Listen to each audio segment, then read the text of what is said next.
Since 1849, Kingsman tailors have clothed the world's most powerful individuals. By 1919, a great number of them had the desire to preserve peace and protect life.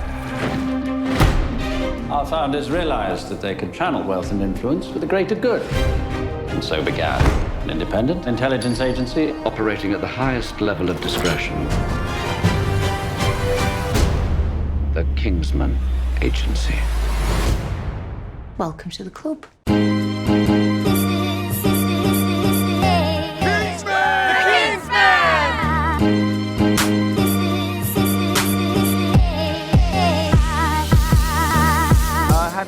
To make a film like the movies I grew up as a kid, whether it was The Man Who Would Be King or Lawrence of Arabia, Dr. Zhivago, these big epic films, they weren't boring, but they were proper. And I've been thinking the world's ready to have an epic adventure movie shot in a more restrained manner while having the fun of telling the world where was Kingsman born.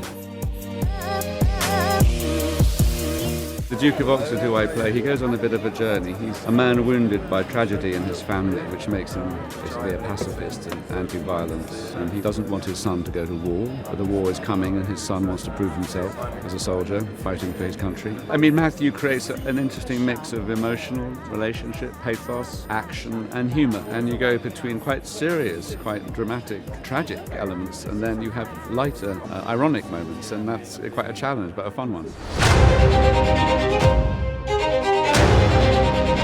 Real power is not found running off to war.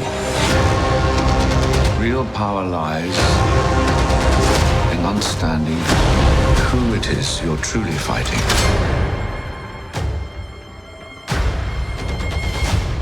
And how they can be defeated. We meet him at a time where, he's 16, 17, he's from the aristocracy, so he's lived a life of high class sort of living, and his father's a Duke of Oxford, and he feels a little constricted by that, and the idea of him being able to go to war and fight for his country at a time where a lot of young men are being defined by that and being defined by their bravery, and he feels like he's not being able to sort of display that and support towards a cause, so he just feels a little bit at a loose end. Being able to play opposite Ray Fiennes was probably one of the biggest draws. Matthew, being able to work with this world was just exciting.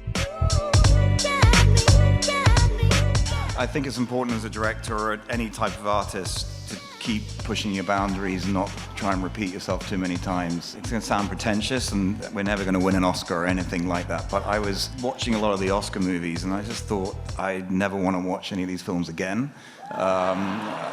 They're good, but they're not repeatable watching. I thought, let's go back in time and do a love letter to the movies I grew up on.